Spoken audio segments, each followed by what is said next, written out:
오늘 본문 말씀은 예수 그리스도의 대제사장직과 그의 희생의 중요성을 강조하는 내용입니다. 예수님은 하늘에 있는 더 크고 완전한 장막을 통해 대제사장으로 오셨으며 이는 인간 손으로 지은 것이 아니며 이 세상의 창조물과 다른 것이라고 저자는 말합니다. 또한 예수님은 염소나 송아지의 피가 아닌 자신의 피로 성소에 들어가셨으며 이를 통해 영원한 속죄를 이루셨다는 것입니다. 그리고 예수님의 피는 죽은 행실에서 우리 양심을 깨끗하게 하여 살아계신 하나님을 섬기게 하는데 이는 구약의 제사와는 비교할 수 없는 완전한 정결을 의미한다는 것입니다.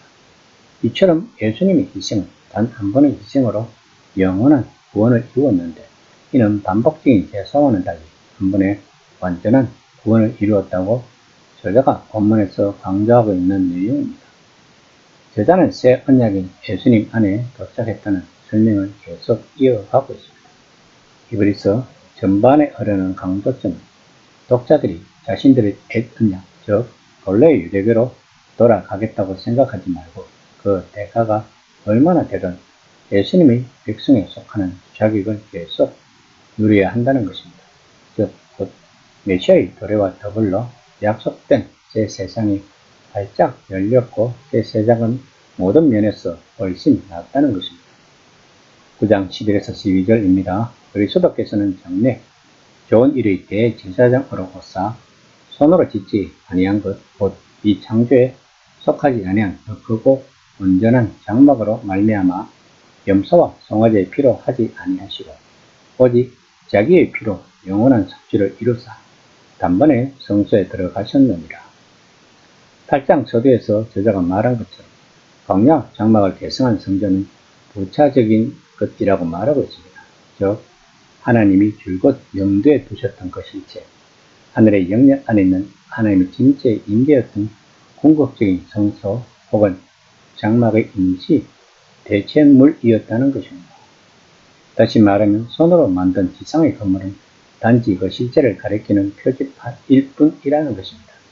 그러므로 누군가 성전의 대제사장 같은 사람이 앞서가서 우리가 정결하다는 표식을 보여주며 우리가 들어가도 좋다고 판정받았음을 증명할 때에만 우리는 하나님께 가까이 갈 수 있다는 것입니다. 그 표식이 바로 새 언약이 새 언약보다 더 좋은 이유인 것입니다. 메시아가 정기적으로 행해진 동물 제사의 피가 아니라 자신의 피를 하나님 앞에 가져갔다는 것입니다. 아마 이것이야말로 이 서신 전체에서 가장 놀랍고 충격적인 개념일 것입니다. 구약 성경에서부터 신약 성경과 동시대나 그 이후에 방대한 유대교 문헌에서 누구라도 인신제사가 좋은 것일 수도 있다고 주장한 사람은 거의 없을 것입니다. 메시아 자신이 그런 희생제물이 될 것이라는 것 그만큼 충격적인 것입니다. 하나님의 종의 희생적 죽음을 이야기하는 이사야서 53장 10절의 인상적이고 신비로운 본문 이외에 유대교에서 그런 개념에 가장 근접한 것이 모리아산에서 이삭을 제물로 바친 아브라함 이야기일 것입니다. 그러나 창세기 22장의 핵심은 하나님이 이삭을 실제로 죽이지 못하게 중단시켰다는 것입니다. 즉 인신제사는 일어나지 않았습니다. 그리고 대제사장이 제물을 바치는 제사장과 제물 자체 둘 다가 되어야 한다는 암시는 어디에도 없습니다. 이는 개념이 신성 모독처럼 비치거나 비웃음을 샀을 것입니다. 그러나 저자는 희생제사가 내포하는 깊은 신비의 핵심에 독자들을 데려가고자 하는 것입니다. 9장 13에서 14절입니다. 염소와 항소의 피와 및 암송아지의 죄를 부정한 자에게 뿌려 그 육체를 정결하게 하여 거룩하게 하거든 하물며 영원하신 성령으로 말미암아 흠없는 자기를 하나님께 드려 그리스도의 피가 어찌 너희 양심을 죽은 행실에서 깨끗하게 하고 살아계신 하나님을 섬기게 하지 못하겠느냐. 희생 제사에는 가치 있고 순결한 것을 바친다는 인식을 여자는 가지고 있습니다. 이는 사람들이 자신의 삶 전체를 하나님께 그리고 하나님을 섬기는 데 감사하며 바친다는 표시라는 인식인 것입니다. 그리고 희생 제사는 피로 상징되는 희생 동물의 생명이 쏟아져 죽는다는 인식을 가지고 있습니다.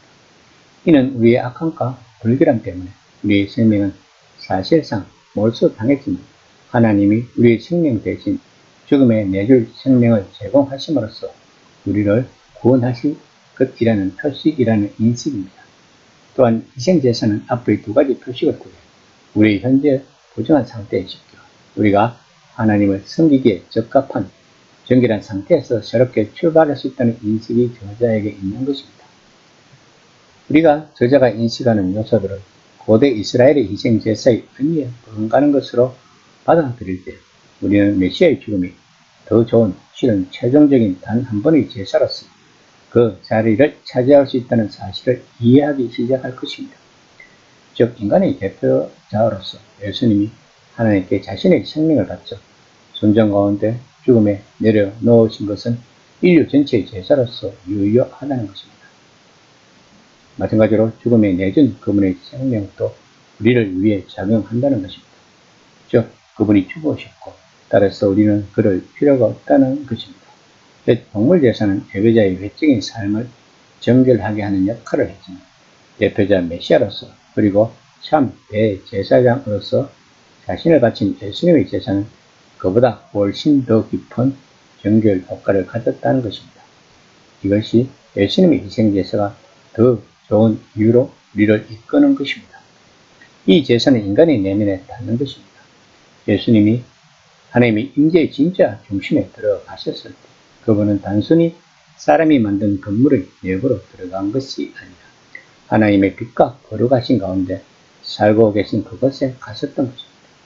따라서 예수님의 희생제사의 효과는 몸과 관련해 다시 교제를 회복하거나 정결해진다는 측면에서 그분의 백성들이 외적인 생활만이 아니라 각 사람의 지성 속 우리가 정말 자기 자신이 그곳에서도 감지되어야 한다는 것입니다. 특히 이 정결은 우리를 죽은 행위에서 깨끗하게 하여 살아계신 하나님을 섬길 수 있게 한다는 것입니다.